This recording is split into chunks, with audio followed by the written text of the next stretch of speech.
yeah. Well, the pool shark there was skinny too, just like this. You know, it reminded me of a. I really am honored to have Mr. Andrews tell Harvard University, Dr. Skip Gates, I really can't lecture this morning because I have to be in Detroit. And he really, I was in New York with Benny 3 weeks ago. He said, Sherry, I have a problem because on my calendar, I'm the keynote speaker at Harvard. I said, well, John Bolden thinks you're coming to Wayne County Community College.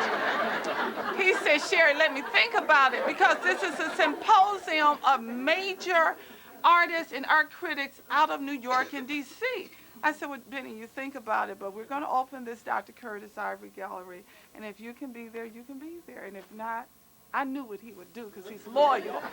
It's my honor to introduce the great American master, Mr. Benny Andrews. But before I do that, I want to commend this committee for establishing the Curtis Ivery Gallery space and for inaugurating it with such a lovely and historic collection, a collection that spans 40 years.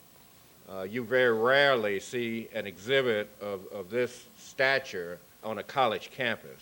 So I think it's something that the committee, as well as the whole Wayne County community, should be proud of. You know, these were done individually as far as people buying them over the years. And so when they put them all together, just interesting, all these hi, how are you? Good, good. It's so good to see you. Well, thank you. I'm enjoying your work so much. Right, well, it's great to be here, and it's an honor to be here, and I mean, I'm flattered and blushing and doing all whatever you do when people praise you so much. But anyway, Mr. Benny Andrews, renowned worldwide as an artist, is a painter, printmaker, sculptor, and illustrator of books. He's an activist, a cultural leader, and he's a passionate champion of history and his role in the telling of it. Mr. Andrews, who began his momentous career in 1958, has works on display in the permanent collections of more than 50 museums, including the Detroit Institute of Arts, the Metropolitan Museum of Art, and the Smithsonian.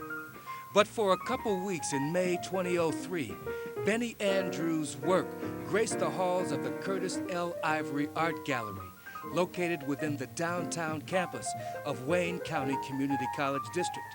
The inaugural showing, in fact, at this groundbreaking Detroit-based facility. While at the reception for the event, Benny took a few minutes for a brief one-on-one, up close and personal. when did you get to Detroit? Oh, I arrived about 4 hours ago. Where's home for you? Connecticut and New York. So you're an East Coast guy. From Georgia. How'd you get to the East Coast from Georgia? The long way around. Korea, Chicago, and Georgia. All right. And New York. I was in the Korean War. I came to Chicago to go to school, and I ended up in New York. I've been there about 45 years. Wow. I grew up in Chicago, too. To me, that was the city that never slept. But you went to New York. Why? To do your art? Well, yeah, because everyone in Chicago was talking about what was going on in New York. So I was like Willis Sudden. I may as well go where the money is. So I went to New York, yes. Is there money in art? Yes. Do you have to be a renowned painter such as yourself to make the money? There are people who are never known, but they make money because they do things that the average public buys, you know, like landscapes or children or portraits.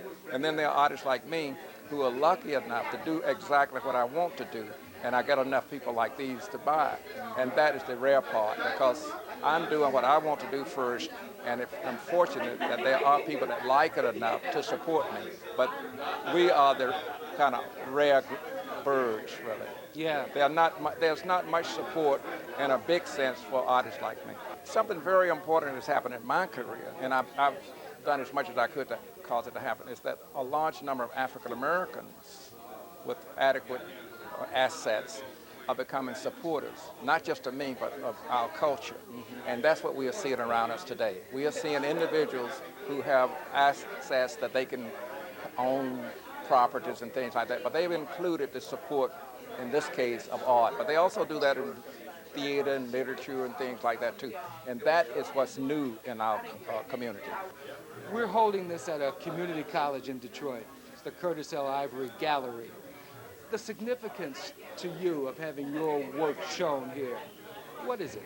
Well, I got a chance to, my work is shown in the major museums, like the Metropolitan Museum and the Modern and places like that. But also my work stems from the background that a lot of these children or their parents or grandparents came from. And it's very important for me because I experienced, I'm 72 years old, I experienced a lot of those things, cotton picking and things like that. So I'm in a sense a carrier of history. But I'm trying to do it artistically because it's very important that I be a good artist first. But for those kids, this in a sense is some of their heritage. It would be the same as say, a white kid looking at Winslow, Homer, or Da Vinci. Well, that's what individuals like me are doing. And it also, it's like being a torchbearer or in a relay race. So I'm carrying the baton a little while. People before me carried it, and hopefully they too will carry it, whatever they're going to do. So that's the significance of having something like this happen, not just in a community college, but to have it to happen every place. I like it. If I wanted a Benny Andrews painting, would I have to come out of my pocket in the thousands, the hundreds of thousands, or the hundreds? Oh, I would never know. I would never know what to say about that. I'm here for being happy with the people doing this, and money is after the fact. That's something else. That's a thing called Joe. It was a gala art reception and a grand kickoff for the Curtis L. Ivery Gallery. But more than that, it was an opportunity for the students to grow, an opportunity for the collectors to share, an opportunity for all of us to learn. This painting is one of 20th century's greatest painting, and this is called The Washerwoman, and it's from United American Healthcare Corporation. And just the honor of having this painting in this institution sends a significant message to the students that they not only can elevate their lives through the arts, but that Dr. Ivery really cares about capturing the icons of American art and bringing them to this institution. We're pleased with the response of those folks in the city of Detroit who have loaned us art for our first exhibition, and we thank them a great deal. We're pleased to have the presence of a giant in art, the giant in art as far as I'm concerned, Mr. Benny Andrews, with us today. We're pleased that our students and our community are going to have this great opportunity, just a tremendous opportunity to have access to exceptional events like that. When Dr. Ivery told us to move with us, he did indicate that he wanted a museum quality gallery. And I think you will agree we have fulfilled that particular mission because this is an incredible gallery space. And our students will have a real opportunity to learn and appreciate art. And I tend to think you would have to go to a major museum to see so many of these pieces. And just think the students at Wayne County Community College and the community can just come right here. We are delighted to have this exhibit and acknowledge the hard work of those who have helped bring it to be. As expressed to our artist, Mr. Andrews, earlier, we could not be happier. But we must acknowledge an unsung hero, because without this individual's vision, without this individual's self-assurance, and without this individual's praise and help and support, none of this would happen. We have tonight Mr. Benny Andrews. Detroit collects Benny Andrews. Tomorrow we have Professor Dawson, a renowned world scholar, to lecture to our students who are preparing to go to Brazil this summer and study. I want to bring to you that unsung hero who makes it all possible, and that is Dr. Curtis L. Ivery, our Chancellor. I am so deeply honored. Legacy, vision, every single day we're working hard to make a difference, and that's what we ultimately want to do. If we somehow, at the end of the day, can leave something for those who are going to follow us to remember that we were here, and to know that people like Benny Andrews exist, and that their art exists, and that our institutions are so important because that's about our identity, Our young people so desperately need to know who they are. And this reinforces that notion, because long after we're gone, and we will be gone, the generations that follow us will have to carry on, and they will need that identity. So thank God for people like Benny Andrews. Thank God for people like John and Jim and others who it was their vision. Fortunately, I was there to support that vision. And a lot of great people. You know, put it in perspective now. This is a small room, but there's a large message here. There's a very, very large message here. I am really proud of Detroit, and I'm proud of Wayne County Community College, because Detroit citizens, even though we've been called a cultural desert, we have a lot of culture here in Detroit. And it wasn't only recently discovered in the pop culture. Our culture runs deep and it's broad. And I just want to say one thing. We have 40 years of artworks in here. The arts, especially the visual and the literary arts, is our bridge between the generations. This is how we speak to the next generation. And so it's really important that we understand that and that we become collectors so that we can preserve our culture and our history. And so I'm saying, hey, hey, WC3 and the city of Detroit. Oh, I've been involved with a lot of this, and I must say that to live long enough to see the change that's taking place in our community, and to see the pride and the respect that we are showing ourselves and what we'll be leaving for the future generations. Until we have some say-so over our culture, we will not be able to determine what happens with it. Up until the 60s, African culture was in the museums of natural history, and they called it the works of the savages. That's what they termed all of this thing. And the museums became aware of that, and they transferred it to the museum. But African, and if you would like to see African art, by and large, you would have to go to the Vatican or go to England or someplace, because most of it, the early art, has been taken out. Do the piece in your whole head before you do it, or does it matter?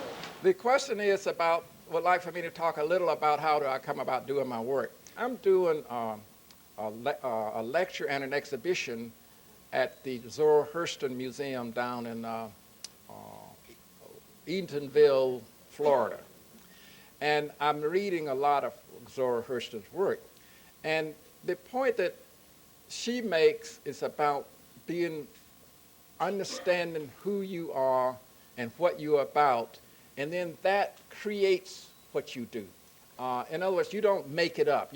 It doesn't happen by chance. You are somebody unique.